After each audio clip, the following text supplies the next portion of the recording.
आप देख रहे हैं नेशनल आंखें। मतीनगंज में एआईएमआईएम पार्टी कार्यालय का भव्य उद्घाटन। सैकड़ों कार्यकर्ताओं की मौजूदगी में दिखी संगठन की ताकत। रायबरेली जनपद के ऊंचाहार विधानसभा क्षेत्र अंतर्गत मतीनगंज में ऑल इंडिया मजलिस-ए-इत्तेहादुल मुस्लिमीन एआईएमआईएम पार्टी कार्यालय का भव्य उद्घाटन किया गया। कार्यक्रम में जिला अध्यक्ष ताजदार नकवी ने फीता काटकर पार्टी कार्यालय का उद्घाटन किया। इस अवसर पर विकास खंड दीन शाह गौरा के दाऊदपुर गड़ई सहित विभिन्न क्षेत्रों से आए पार्टी कार्यकर्ताओं ने जिला अध्यक्ष का फूल मालाओं से जोरदार स्वागत किया। कार्यालय उद्घाटन के बाद आयोजित जनसभा को संबोधित करते हुए जिला अध्यक्ष ताजदार नकवी ने कहा कि एआईएमआईएम पार्टी आगामी लोकसभा चुनाव 2027 को मजबूती के साथ लड़ेगी और संगठन को जमीनी स्तर पर मजबूत किया जाएगा।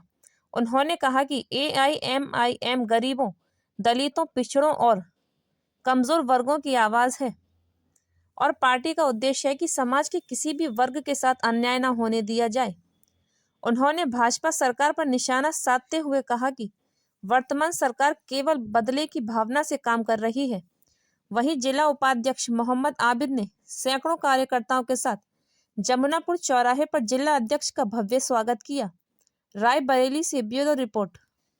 वक्फी को पार्लियामेंट के अंदर फाड़ने का काम किया था, जिसने संविधान के दायरे में रहते हुए बताया कि संविधान हमको अधिकार देता है, संविधान के अनुच्छेद में हमको अधिकार मिला है कि हमारी वक्फ की प्रॉपर्टियां आजादी के बाद उनको संरक्षित किया गया है, उनको सुरक्षित किया गया है, उनको कानून के दायरे में हमको अधिकार दिया गया है, लेकिन उसको छीनने का काम किया जा रहा था। इसलिए एक ही मर्द मुजाहिद जो हमारे सदर बैरिस्टर असदुद्दीन ओवैसी हैं, उन्होंने वहां पे बिल फाड़ करके इस बात को साबित किया कि वो मुसलमानों के रहबर हैं, वो आवाम के रहबर हैं, वो दलित, मुस्लिम, पिछड़ा वर्ग, आदिवासी वर्ग के रहबर हैं, वो उस समाज के रहबर हैं जिसको चंद ताकतवर सियासी दलों ने ठुकरा दिया,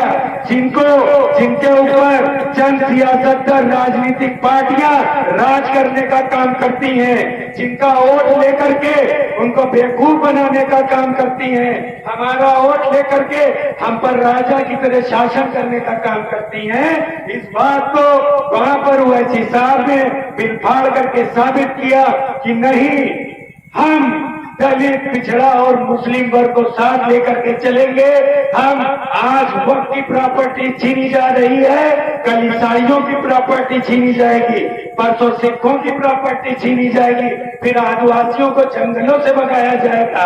आज आप देख रहे हैं कि किस तरीके से पहाड़ों को काट करके वहां आबादियां अडानी और अंबानी के वहां प्रोजेक्ट लगाने का काम किया जा रहा है और उसमें कहीं न कहीं उद्योगपति घरानों को, रजवाड़ी जो कांग्रेस की पार्टी है जो राजशाही को वरीयता देती है, राजाओं की पार्टी है, उसने कहीं न कहीं अडानी और अंबानी को बढ़ाने का काम किया। जब वो सत्ता से चली गई तो अडानी और अंबानी ने मोदी का दामन थाम लिया। आज वही काम बीजेपी कर रही है, लेकिन हमारे सदर बैरिस्टर असदुद्दीन ओवैसी साहब का ख्वाब है कि हम अपनी क़यादत को मजबूत करेंगे। इनको जबरदस्ती रिकाउंटिंग करके हरा दिया गया।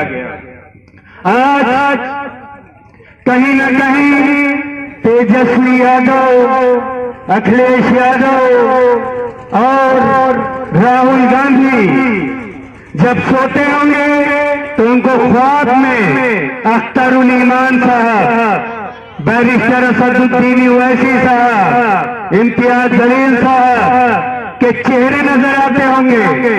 काश बात मान लिया होता तो गठबंधन करके सरकार बना लिया होता बिहार में, और इंशाअल्लाह ताला अगर 2027 में हमको गठबंधन में नहीं लेते हैं तो मुंह तोड़ जवाब मिलेगा इंशाअल्लाह ताला। और आप देखिएगा कि एआईएम पार्टी किस तरीके से उत्तर प्रदेश में 2027 में एआईएम का परचम लहराने का काम करेगा।